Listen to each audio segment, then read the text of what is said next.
Marcos 5, 21. Vamos lá. E passando Jesus outra vez num barco para o outro lado, ajuntou-se a ele uma grande multidão, que estava junto ao mar. Eis que chegou um dos principais da sinagoga, por nome Jairo, e vendo-o, prostrou-se aos seus pés, e rogava-lhe, dizendo: Minha filha está moribunda. Rogo-te que venhas e lhe imponhas as mãos, para que sare e viva. E foi com ele, e o seguiu uma grande multidão, e o apertava. E certa mulher que havia 12 anos tinha um fluxo de sangue, e havia padecido muito com muitos médicos, e despendido tudo quanto tinha, nada lhe aproveitando, isso antes indo a pior. E ouvindo falar de Jesus, veio por detrás, por entre a multidão, e tocou na sua vestimenta. Lucas vai dizer que toca na orla do vestido. A orla seria a barra. Porque dizia: se tão somente tocar em suas vestes, sararei. Logo se lhe secou a fonte do seu sangue, sua menstruação, né? E sentiu no seu corpo estar já curada daquele mal. E logo Jesus, conhecendo que virtude de si mesmo saíra, voltou-se para a multidão e disse: quem tocou nas minhas vestes? E disseram-lhe os seus discípulos: vê que a multidão te aperta e diz quem te tocou? E olhava em redor para ver a isso quem o fizera. Então a mulher, que sabia o que lhe tinha acontecido, temendo e tremendo, aproximou-se e prostrou diante dele e disse-lhe toda a verdade. E disse-lhe Jesus: filha, a tua fé te salvou, vá em paz e ser curada desse mal. Beleza? Eu pedi para vocês abrirem esse monte de textos aí da lei mosaica, para a gente fazer uma contextualização, né? Para a gente entender o que está acontecendo. O fluxo de sangue da mulher aqui é uma menstruação que começou um dia e não parou mais. E aí foi um mês, foi 2 meses, foi 3, e foi 1 ano, e foram 2, e foram 3, e foram 5, e foram 10, e aqui já é o 12º ano. Coincidentemente, é a mesma idade da filha de Jairo. Vamos entender. Jesus está sendo chamado por Jairo. Jairo, quando fala que é um dos grandes do Sinédrio, quer dizer que ele era um sacerdote, ele era um pastor, ele era um teólogo, ele era um grande homem de Deus. E ele vem até Jesus, né?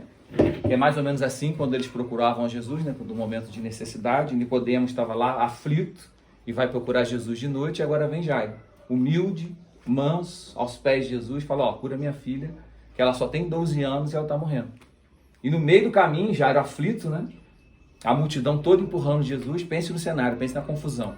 E Jairo devia estar empurrando Jesus mais que todos, né? Porque era a filha dele que estava morrendo. Se alguém estava com pressa naquele momento, era Jairo. E no meio da multidão, alguém vem e solta. E está todo mundo, né? Mestre, mestre, me cura, mestre, expulsa o demônio do meu filho, mestre, me dá uma palavra, mestre, mestre, mestre. Jesus para. E eu fico imaginando que os discípulos devem ter pensado assim: o Rabi tá maluco, pirou. Como assim? Quem te tocou? Tá todo mundo te tocando, tá todo mundo te empurrando. Ele falou: não. Alguém me tocou diferente. Todos empurravam Jesus, mas alguém o tocou. Vamos entender por que era tão ruim um fluxo de sangue contínuo de 12 anos? Como se já não fosse uma coisa terrível, né? A mulher devia estar totalmente debilitada pelo nível de hemorragia. Estava na pobreza, porque havia gasto tudo que tinha. Possivelmente, estava sozinha, né? Porque a gente vai, na lei de Moisés, uma mulher menstruada não podia ser tocada. Ou seja, então ela possivelmente já não tinha mais marido, possivelmente ela foi talvez fosse ao mesmo Jairo e falou: ó, não tem condição, eu não posso tocar minha mulher, tem 2 anos, 3 anos. E Jairo vai lá e fala assim: não, toma aqui, ó. É uma suposição, tá, gente? É uma conjectura. Então, carta de divórcio, passa ela para frente porque não tem condição. E aí, vamos ler Levítico 15 para a gente entender um pouquinho de como... Não, tem muito errado. O momento que você leia. 15 e 19, lê pra gente aí, por favor. Quando a mulher tiver a sua menstruação, ficará impura 7 dias. Quem tocar nela durante este tempo ficará impuro até o pôr do sol. Qualquer cama em que ela se deitar e qualquer coisa em que se sentar ficarão impuras. Lê 15 e 25 pra gente, Oscar, por favor. Não acabou, tá, gente? 25 ao 27, né? 15, 25 a 27. Também a mulher, quando manar fluxo do seu sangue por muitos dias fora do tempo da sua menstruação, ou quando tiver fluxo do sangue por mais tempo do que o costumado, todos os dias do fluxo será imundo, como nos dias de sua menstruação. Toda a cama sobre que se deitar durante os dias do seu fluxo ser-lhe-á como a cama da sua menstruação, e toda coisa sobre que se sentar será imunda conforme a impureza de sua menstruação. Quem tocar estas será imundo. Portanto, lavará suas vestes, banhar-se-á em água e será imundo até a tarde. Eu queria abrir 2 parênteses aqui sem tentar me perder. O primeiro é o seguinte, não sei se vocês já viram, tem um cara que ele tentava viver certas experiências durante 1 ano. Aí ele pegou, não sei se vocês já viram isso, ele foi comer comida do McDonald's durante 1 ano. Vocês já viram isso? Aí ele só comia McDonald's. Ele tinha um canal no YouTube, coisa e tal ali. Aí ele de manhã tomava café da manhã. Aí, sei lá, com uns 8, 9 meses, ele teve tanto desgaste na saúde que ele teve que parar. Aí esse mesmo cara, um dia, ele resolveu que ele vivia durante 1 ano sob a lei judaica. Um dos motivos, acho que com 3 ou 4 meses ele teve que parar, porque ele comprou um banquinho para a esposa dele, porque a esposa dele não poderia se deitar ou sentar sobre o sofá, porque durante o período de menstruação ela seria impura, seria imunda. E a razão pela qual ele desistiu é porque a mulher dele ia largar ele. Vocês terem uma noção aqui do nível da parada. Mas o fato, gente, é que é o seguinte, a lei de Deus ela é boa, perfeita e agradável. E às vezes quando a gente lê um troço desse, é difícil a gente assimilar isso. Mas o fato é que hoje em dia, as mulheres têm se a mulher não quiser menstruar, tem o período, tem um anticoncepcional que ela toma sem ciclar aquilo e ela não menstrua. Hoje em dia a gente tem asepsia, hoje em dia a gente tem higiene, hoje em dia a gente tem chuveiro a hora que quiser. Hoje em dia tem duchinha, hoje em dia você tem absorvente higiênico de todos os tipos, de todas as sortes, noturno, protetor diário. E naquela época não tinha nada disso. Naquela época não tinha nada disso. Naquela época, se você parar para analisar a lei de Deus, ela abrange todos os aspectos da sociedade. A lei de Deus não está falando só do aspecto espiritual. A lei de Deus ela não influencia só no aspecto material. Ela vai para o além, ela vai para o fisiológico. Quando você lê na lei de Deus, por exemplo, que o homem tinha que ser circuncidado o seu prepúcio. Foi isso que me falou, que hoje em dia quantas pessoas morrem por problema de higiene? Quantos homens? Muitos homens, eu esqueci a quantidade. Coisa de 40 mil, quase 40 mil homens no mundo morrem por problemas são amputados por falta de higiene íntima. Então quando você vê na lei de Deus, inclusive foi uma das coisas que derrotou Napoleão, tá aqui nosso historiador de guerra não vai dizer que eu estou mentindo. Os homens de Napoleão começaram a ter doenças, por quê? Porque enfrentaram o inverno e o europeu já não é muito aciado, e eles tinham essa dificuldade, já não são muito limpinhos, e eles tinham essa dificuldade da higiene íntima. Ou seja, muitos deles começaram a padecer de enfermidade, de infecção na sua área íntima e naquela época não tinha nenhum cirurgião naquele frio para amputar, né? Então aquilo possivelmente acarretava em morte. Então, por que eu estou falando isso? Porque toda a lei de Deus, mesmo a parte de saúde, se a gente parar para pensar, ela tinha todo um propósito. Só que, hoje em dia, a gente tem leis, a gente tem regras não escritas da vida. Vou dar um exemplo. Você chega na casa de alguém, você não abre a geladeira, abre. Você não abre. Por quê?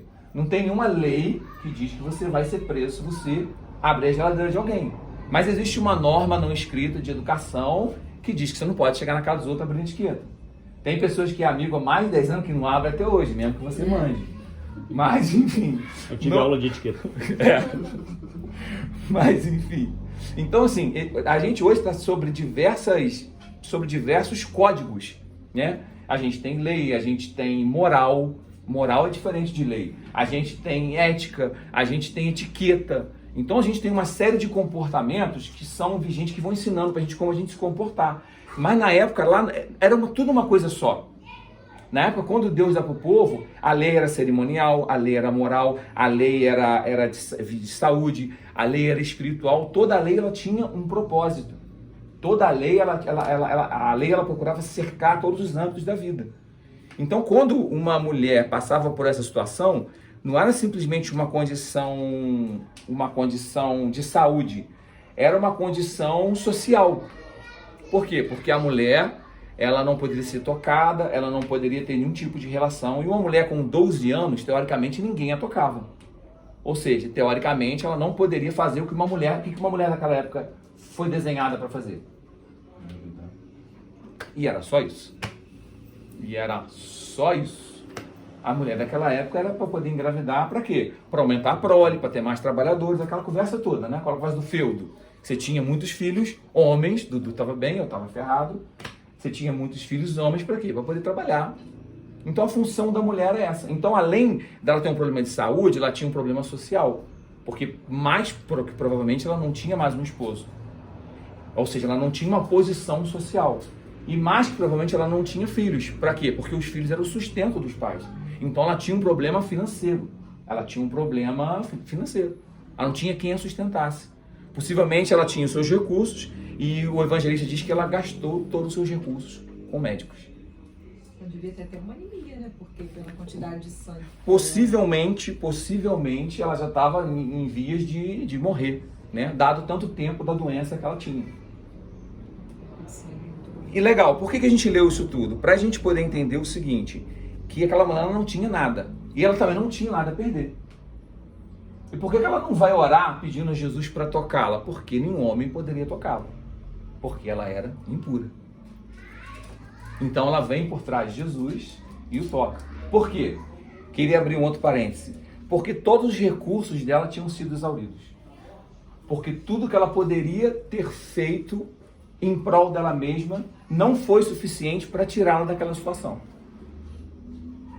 Parece com alguém que você conhece? Vou citar um exemplo. Não preciso dizer que é você. Vem um príncipe diante de Jesus e fala: bom mestre, o que devo fazer para alcançar a salvação? Jesus responde o que para ele? Cumpre a lei. Ele pergunta: que lei? E Jesus cita exatamente a lei que ele cumpre. Jesus cita 5 mandamentos, mais um adendo da lei de Moisés, que era ama o teu próximo como a ti mesmo, que não estava dentro do decálogo, que não estava dentro da lei de Deus. Ele fala: tudo isso tenho feito desde a minha mocidade. O que estava acontecendo aqui? Vamos lá. Aquele cara estava dizendo tudo que ele estava sendo feito, tudo que ele estava fazendo para ser salvo. E quando ele pergunta para Jesus o que ele podia fazer para ser salvo, Jesus diz para ele: faz exatamente o que você está fazendo. E ele diz: não, mas isso aí eu tenho feito. Só que não era suficiente. A mulher, ela vende tudo que ela tem, ela gasta todos os recursos dela para que ela fosse livre daquele problema. Só que não é suficiente. Então eu queria trazer a primeira reflexão para a gente. Tem coisas que não adianta a gente tentar, tudo que a gente pode fazer não é suficiente. Tem libertações que você pede, que todo esforço que você pode fazer não é suficiente. Tem curas que você precisa na sua alma, que não importa o psicólogo que você frequente, não é suficiente. Tem perdões que você precisa liberar, que não importa o psicanalista que te atenda, não é suficiente. Tem posicionamentos que a gente tem que tomar diante de Deus, que não importa a nossa bagagem intelectual, não importa o quanto a gente seja inteligente, o quanto a gente seja instruído, não é suficiente. Tem pecados que a gente tem que abandonar, que não importa a mudança de hábito. Eu estava vendo um psicanalista falando sobre como você mudar os seus hábitos pode ajudar você, como você mudar o seu ambiente pode ajudar você a mudar os seus hábitos. E isso tudo é louvável, só que tem determinados momentos na vida que o seu melhor não vai ser suficiente. O seu bom não é suficiente. Vou citar, quer ver um exemplo bíblico? Jesus é convidado para um casamento, certo? Eles servem o melhor vinho e a galera vai na cachaçada, só que o melhor vinho vai esvaindo e vão servindo, vão servindo, vão servindo, vão servindo. E aí Maria procura Jesus e fala: ó, o vinho acabou, Jesus. O que eu tenho com isso? Aí ela olha com aquele olhar de mamãe e fala: não, manda trazer. A gente já falou sobre isso aqui. Manda trazer o vinho, manda trazer água. Enche a talha, as talhas de pedra, os cântaros de água para purificação, porque naquela época não tinha água encanada igual tem hoje. Isso é invenção do Império Romano. Não tinha água encanada. Então aquela água era para purificação. Lembra que a gente falou? Que era religioso, mas também era de saúde? Lavar a mão era higiene, mas também era um ato espiritual. Então eles trazem aquelas talhas, Jesus ora, e quando servem o vinho pro mestre sala, pro mestre cerimônia, mestre sala foi ótimo, né? Fui lá na carnaval agora. Quando servem o vinho do mestre cerimônia bate palma e fala: ué, não entendi. Todo mundo serve o melhor vinho primeiro, e quando o melhor vinho acaba, serve o inferior. Mas vocês serviram o inferior e agora serviram o melhor vinho. Consegue entender a conexão? Vou ajudar. O melhor vinho que eles tinham não era nada comparado ao vinho que Jesus deu a eles. O melhor, às vezes, que a gente tem não é o suficiente, não é bom o suficiente comparado àquilo que Deus pode fazer através de nós, que Deus pode fazer em nós, que Deus pode fazer na nossa vida. Aquela mulher, ela exauriu os seus recursos. E Jesus foi a última opção dela. Isso estava escrito no final, mas não sei porque eu estou indo do fim para o começo. O fato é que às vezes, Deus é minha última solução. É a sua última solução porque você foi procurá-lo por último. Às vezes Deus é nosso último recurso porque a gente deixa para procurá-lo por último. Vou fazer, vou investir, vou gastar o dinheiro, vou entrar no relacionamento. Não consultou a Deus. Não perguntou a Deus, não orou, não pediu direção de Deus. E aí depois está tudo errado. 15 anos, casamento todo torto, perdeu uma fortuna em dinheiro, está com dinheiro preso lá no Bitcoin, está desesperado. Não consultou a Deus. E aí vai buscar Deus no momento de dificuldade, vai buscar no momento de aflição. Eu acho que uma das coisas mais terríveis que eu ouvi numa pregação uma vez foi, eu não posso falar o nome dele, que é outro desses pastores que ninguém gosta, os pastores que caem, as pessoas rejeitam, né? Quando eles estão no alto, as pessoas batem palma, quando eles veem as dificuldades deles, as pessoas rejeitam, né? Acho que é mais como a gente coloca alguém no altar e quando ela cai do altar pra gente, ela morre, ela não se machuca. Mas ele falou uma coisa numa pregação que eu nunca esqueci. Ele falou que às vezes o cara tá com 50 anos, tá com câncer, tá com uma doença terrível, nunca cuidou da saúde, sempre comeu besteira, nunca fez um exercício, nunca foi proativo na obra de Deus, e quando ele cai na doença, ele fala assim: Deus, glorifica o teu nome através da minha vida. Como? Como? Sua vida nunca glorificou meu nome em nada. Nunca se permitiu ser usado por mim para nada. Nunca fez nada por mim, nunca deu R$1 para abençoar alguém. Nunca deu uma palavra de consolo para quem estava precisando. Ai, Deus, honra o teu nome, glorifica o teu nome através da minha doença. Para. Isso foi um soco na minha cara. Que muitas vezes no momento de dificuldade eu orava assim: Senhor, glorifica o teu nome através da minha vida. E eu fiquei pensando em tudo quanto a minha vida glorificou a Deus. Depois que eu tomei essa porrada, eu fiquei pensando em tudo quanto a minha vida glorificou a Deus até aquele momento. Porque é muito fácil a gente orar e falar: Deus, glorifica o teu nome na minha vida, pô. Mas sua vida nunca glorificou meu nome. Você nunca fez nada, sabe, pelo meu reino, nunca fez nada por mim. E agora vem com esse papinho. Sabe, então acho que a primeira lição pra gente que essa mulher deixa é: não deixa Deus ser o último recurso para você. Não deixa Deus ser a última palavra. Deixa Deus ser a primeira. Não deixa Deus ser o último conselho, deixa Deus ser o primeiro.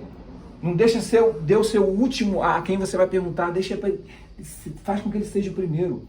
Para que lá na frente você colha frutos de justiça. E porque lá na frente, mesmo que dê errado, você tenha a plena consciência. De alguma maneira, a minha dificuldade está sendo usada para glorificar o nome de Deus. E aí sim, a sua vida vai glorificar o nome de Deus. Na dificuldade ou na bonança. Na tempestade ou no mar tranquilo.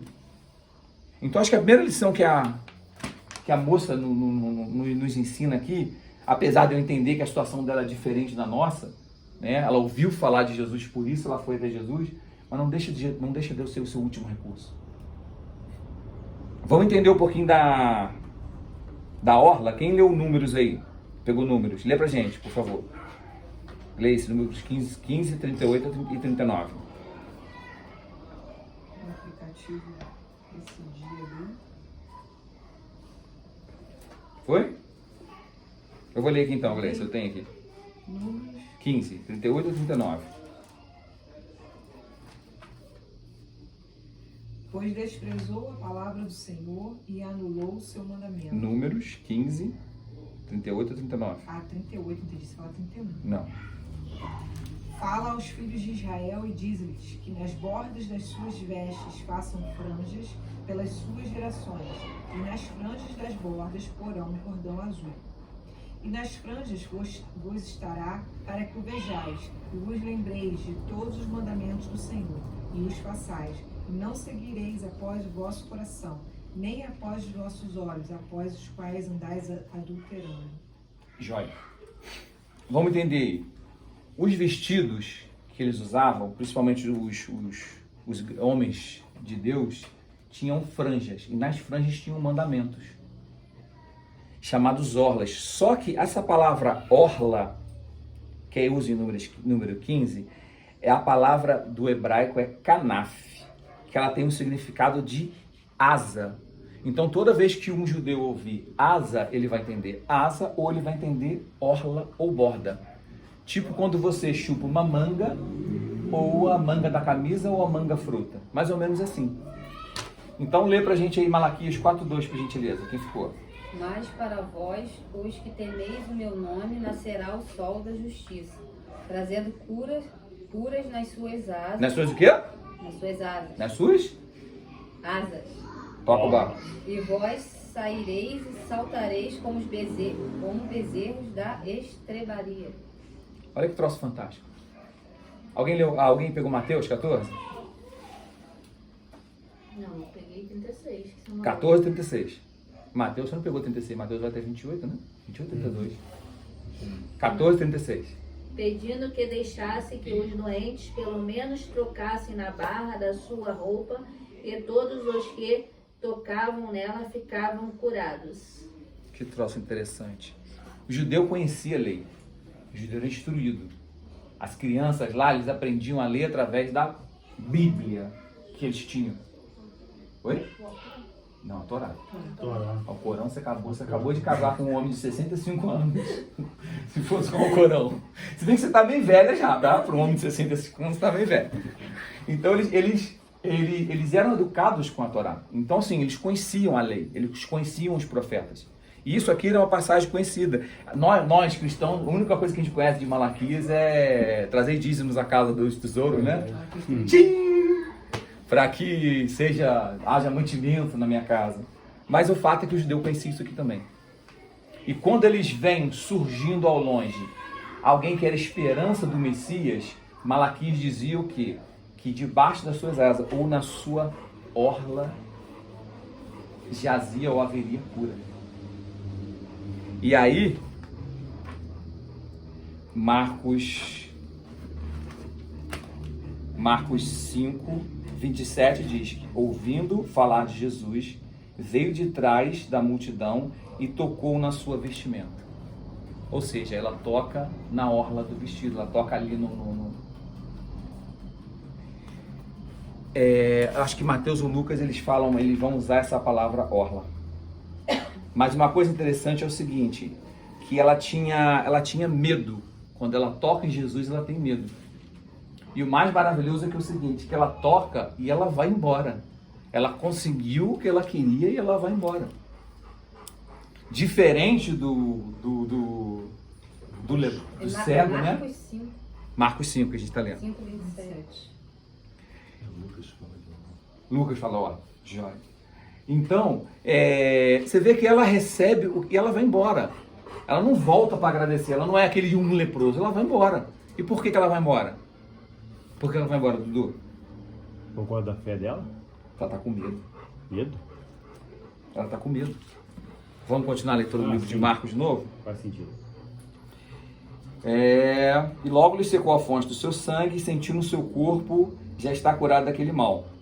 E logo Jesus, concebendo virtude que saíra de si, voltou-se para a multidão e disse, quem me tocou nas minhas vestes? E disseram aos seus discípulos, o rabi está maluco.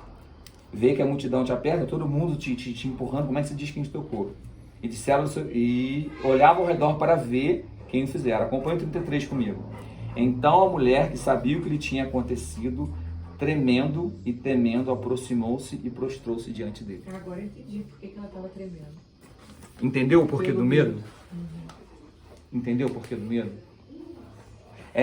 O The Chosen, ele não assisti todo o episódio, mas é interessante que quando Jesus chama a atenção, aí ela fala assim para ele, você não está contaminado não, eu não toquei em você não, só toquei no seu vestido.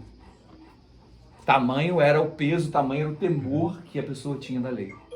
Mas o que eu acho interessante disso é o fato dela pensar que o mal dela pode contaminar Jesus. Às vezes a gente pensa assim, a gente acha que o nosso mal é grande demais para que a gente possa se achegar a Jesus. A gente acha que a nossa transgressão, que a nossa dificuldade é grande demais para que a gente possa se achegar a Jesus. Sabe, não tem mal suficiente em você que possa contaminá-lo. Mas o oposto acontece. Tem bondade nele o suficiente para tornar você uma pessoa melhor. Não existe enfermidade em você que seja suficiente para fazer com que ele se adoente. Vide que Jesus faz o que com um leproso? Toca. Toca. Toca. Mas por que Jesus toca? Porque ninguém tocava.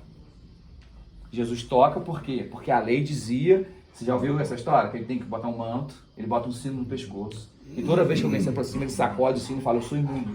Sai de perto de mim que eu sou imundo. E o cara vive anos com aquilo, E quando chega, é interessante no dia de hoje que os discípulos querem que eles vão embora, né? Saca faca, saca pé de cabra, pistola, sai daqui. E Jesus, além de se aproximar, toca. Jesus toca por quê? Porque ninguém podia tocar. Jesus toca por quê? Porque ninguém podia tocar. Se a gente fosse um pouquinho mais lá na frente, eu até cortei, eu ia falar sobre isso também, mas pra gente não adiantar, o tempo já foi. Se a gente adiantar, se vocês adiantarem depois um pouquinho mais lá na leitura, diz que Jesus entra na casa da filha de Jairo e Jesus está maluco de novo. Porque enquanto Jesus está falando, vem alguém falar para Jesus assim, ó, pode te mandar bem, sua filha morreu. Jesus fala, não, crê somente, vamos lá. Aí quando Jesus chega na casa e fala, ó, a menina está morta. E Jesus fala, não, ela só está dormindo. E o que os caras falam? Tá louco. E o que Jesus faz? Tendo ele, porém, mandado sair a todos, tomou o pai e a mãe da criança, os que vieram com ele, e entrou onde ela estava. Tomando-a pela mão, disse, Talitá, cumi, que quer dizer, menina, eu te mando, levanta-te. E a menina levantou. A menina se levantou e pôs a andar. Eu tinha colocado toda a lei que fala exatamente sobre isso também, sobre a questão de tocar em mortes. Mas o fato que eu queria ressaltar pra gente era isso. Que não tem mal em você suficiente para maculá-lo, não tem doença em você suficiente para fazê-lo adoecer. Mas tem bondade e virtude nele para fazer você sarar. Tem bondade e tem cura nele, tem virtude nele para fazer você ser alguém melhor.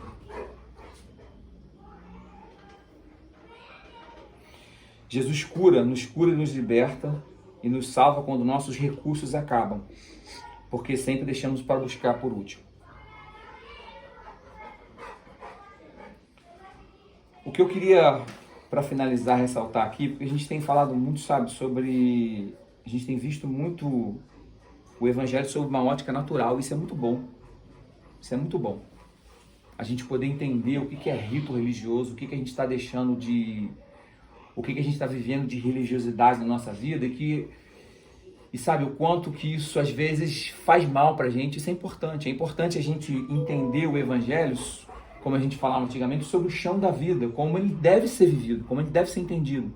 Mas isso às vezes afasta a gente, sabe, de entender que Deus ainda age no sobrenatural. Deus ainda age no sobrenatural. Deus pode fazer pela gente infinitamente mais do que a gente pode pedir ou pensar segundo a nossa necessidade. Deus pode fazer. E às vezes a gente viver esse evangelho, sabe, só de pé no chão, às vezes a gente faz com que o nosso pensamento não se eleve mais ao céu. E o fato é que o evangelho é um misto disso. A gente falou sobre a ceia. Se a ceia é partilhar o pão, se a ceia é partilhar as alegrias da vida, é partilhar as necessidades da vida, eu também acredito que quando você come um pão, quando você divide um pão, quando você divide o vinho, eu também acredito que aquilo torne-se o sangue de Cristo, como os católicos ensinam. Eu acredito que aquilo torna-se a carne de Cristo. Sabe, às vezes a gente deixa de falar do Evangelho sobre essa perspectiva, sabe, de que existe um Deus que é poderoso e que ele age também no sobrenatural. Existe um Deus que ele pode, Catherine, Eduardo, que ele pode curar o Henrique. Que ele pode, sabe, fazer com que a idade cronológica dele ajuste com a idade mental dele. Existe um Deus que pode fazer isso.